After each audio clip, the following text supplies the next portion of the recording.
غیبت ډیره لویه ګناه ده، ځکه چې الله رب العزت په قرآن کې فرمایلی دی چې تاسو د یو بل غیبت مکوئ. آیا تاسو خوښوئ ده چې څوک د خپل مړ ورور غوښې وخوري؟ یقینا تاسو د هغې نه کرکه کوئ. نو عزتمندو الله رب العزت غیبت ته د مړ ورور غوښې خوړلو سره تشبیه ورکړې ده. یعنی غیبت کول داسې دي چې څوک د خپل مړ ورور غوښې خوري. نو عزتمندو غیبت کول ډیره لویه ګناه ده. رسول الله صلی الله علیه وسلم فرمایلی دي چې تاسو د خپل ورور غیبت مکوئ، یعنی هغه پسې داسې خبرې مکوئ کچره هغه ته معلومه شي نو هغه نه خوښي، یعنی بدې ګڼي. نو صحابه تپوس وکړلو که هغه عیب په هغه کې موجود وي نو بیا؟ نو رسول الله صلی الله علیه وسلم جواب ورکو چې دې ته غیبت ویل کېږي. کچره عیب پکې نه وي نو بیا خو بهتان شو. نو عزتمندو دواړه ګناه ده، غیبت کول هم او بهتان لګول هم. که یو کار پکې وي نو غیبت شو، که کار پکې نه وي بهتان شو. نو عزتمندو د دین ځان وساتئ. نن زموږ ټول مجلسونه د غیبت نه ډک دي، که نیکان دي او که عام خلک دي، ټول په دې غیبت کې اخته دي او بیا په فخر هم کو وایو چې دا کار په هغه کې شته کنه ځکه لګیا یو او وایو.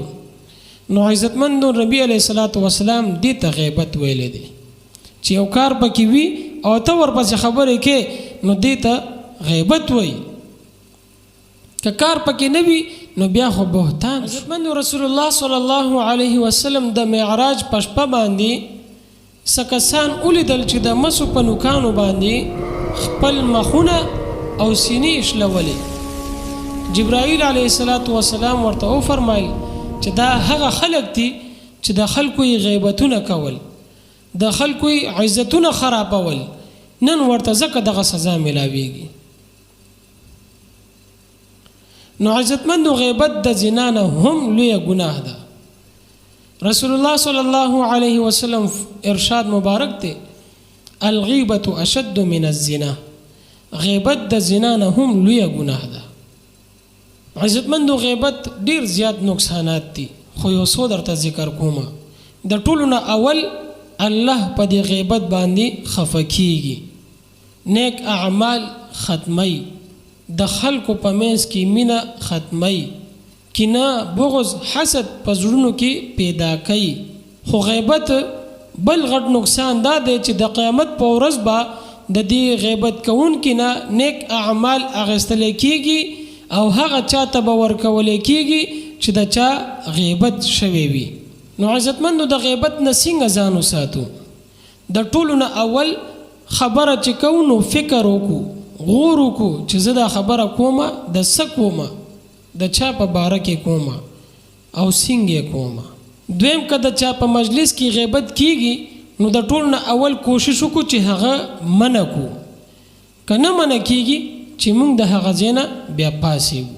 د خلکو د عیبونو بیانولو په ځای د خپل عیبونو باندې نظر واچو او د هغې اصلاح وکړو. ورپسې د قرآن کریم تلاوت او ذکر ډیر ډیر کوو، نو هله به موږ د غیبت نه محفوظ کیږو. او هر وخت د الله نه د ژبې د حفاظت دعا غواړو. آینده د غیبت نه توبه وباسو، سمدستي پیمانه شو چې آینده به زه د چا غیبت نه کومه او الله ته توبه تایب شو.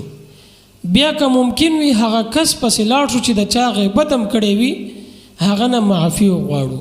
که چېرې ممکن نه وي نو د هغه دپاره دعا او استغفار وغواړو.